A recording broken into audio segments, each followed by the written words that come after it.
nè khe nè nè nè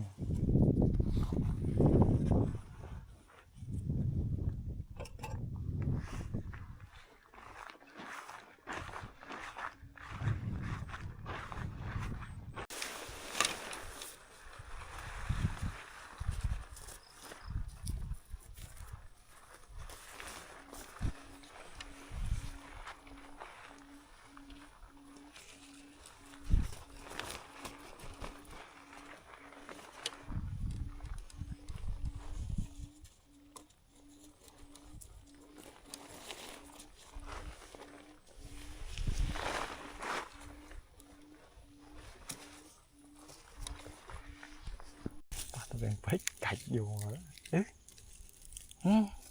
sủi à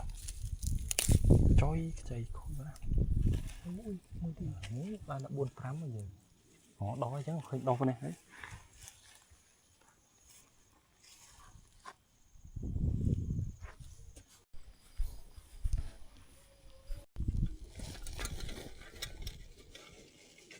chứ này đói để khát bông thì đói để khát khăn nào cái này bơ sco bị chơi nó mấy mấy tụng động mà tao nói lời này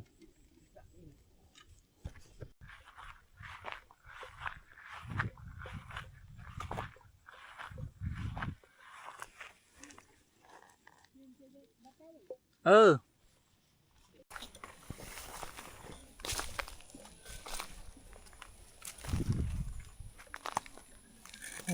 miền đó nè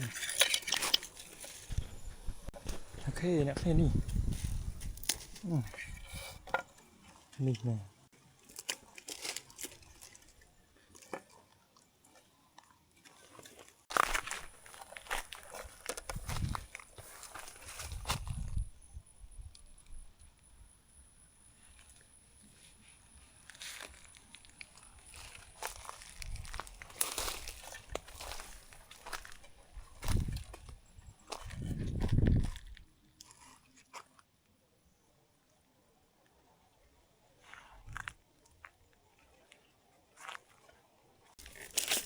đi sưu đấy nào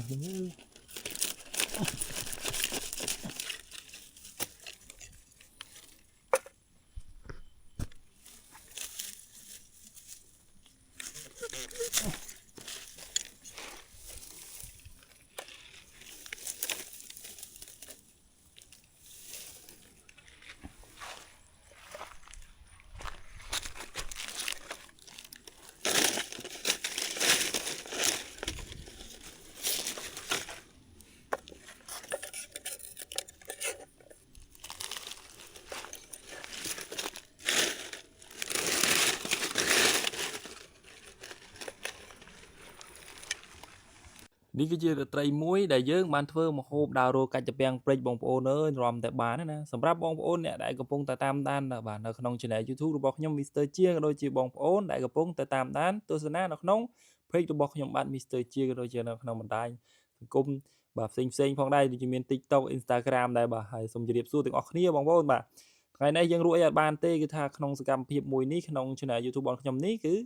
យើងបានរកតែតាពាំងជាមួយនឹងពងត្រីនឹងឯងដោយសារតែក្នុងព្រៃយើងរួចអត់បានទេណាសម្រាប់បងប្អូនអ្នកដែលគាត់រស់នៅបាទទីជនបទដូចជាខាងខ្ញុំឯនេះបាទជាពិសេសបាទទេសភាពបែបព្រៃរបស់នេះគឺនៅពេលយប់ណាបងប្អូនដូចជានៅវីដេអូមុននៅក្នុង channel YouTube របស់ខ្ញុំតែងតែបង្ហាញនៅពេលថ្ងៃក៏ដូចជានៅពេលយប់ខ្លះដែរហើយយប់នេះយើងអាចបានជួបផ្សាយទេបងប្អូនដោយសារតែដឹងមិនដែរដោយសារតែមេឃភ្លៀងហើយបើសិនជាមានមេឃភ្លៀងដូចមុនខ្ញុំនឹងបង្ហាញឲ្យបងប្អូនបានទស្សនាហើយនេះជាត្រីមួយដែលបងប្អូនគាត់បានមកទស្សនាមកលេងកំសាន្តដែរគាត់ចង់ថាអារម្មណ៍បោះតង់ហ្នឹងវាមិនបងខ្ញុំចង់ទៅបោះតង់ដែរហើយដល់ពេលអញ្ចឹងគាត់ក៏មកគេងមកសម្រាប់ថានៅព្រៃរបស់របស់យើងណាបើវិជាប្រាប់បងប្អូនថាមិនមែនជាព្រៃដែលមានភ្នំមានទឹកធ្លាក់មានមាត់ស្ទឹងមានដងអូបឹងអីទេគឺជាព្រៃរបស់បាទមានតែដើមផ្ចឹករាំងត្រាចតង្កោមានបាទវារស័យព្រិចវាអីធម្មតាតិចតួចប៉ុណ្្នឹងឯងហើយយើងមានសាយមានសពូចជះដីកពីងហ្នឹងដីប្រភេទដីច្រាបសម្រាប់បងប្អូនអ្នកដែលគាត់រស់នៅតាមដីប្រភេទហ្នឹងគាត់ស្គាល់ហើយអ្នកខ្លះគាត់ធ្លាប់តែរស់នៅតាមបាទតាមតំបន់ភ្នំឬតាមតំបន់ទឹកធ្លាក់តាមវាលទន្លេសមុទ្រអញ្ចឹងឯងនេះគឺជាទេសភាពក៏ដូចជាអារម្មណ៍មួយដែលយើងកំពុងតែនៅលើទីទឹកដីដែលគេហៅថាដីវារបស់ណាឬក៏ដីច្រាបដីអីពីមុនមកទោះមានសត្វ ខ្លាមានសត្វដំរីមានឆ្លុះប្រើសអីដែរអញ្ចឹងបាទថាជាតំបន់ដែរប៉ុន្តែឥឡូវនេះ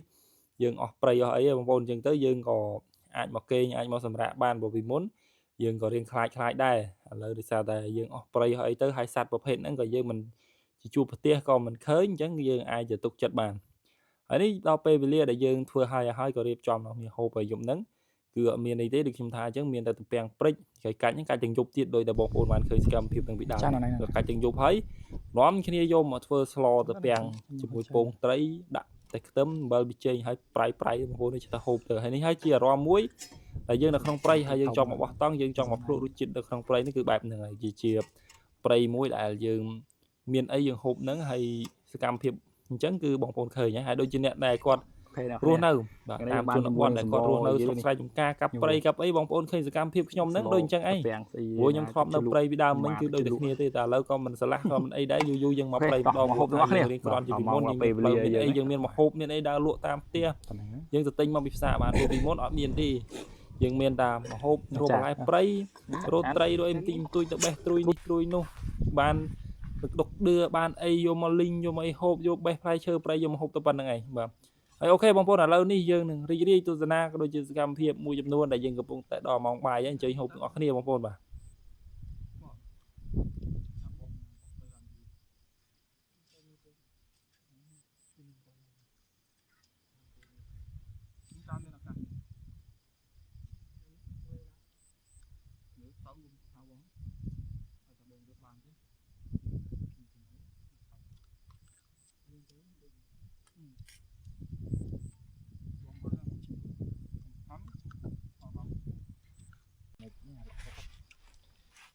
បានទៅបាទអានេះយើងដាក់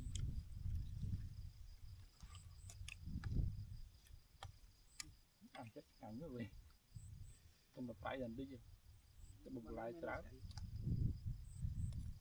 ឡាយច្រើនឡូ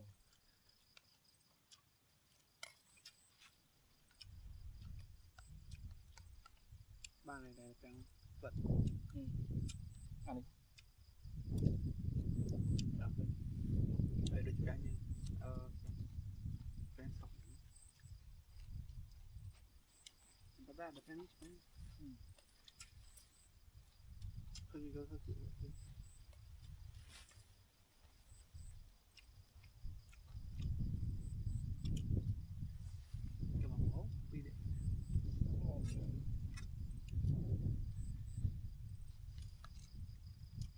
បានលំតិចមកដាក់ពុទ្ធទៅយើង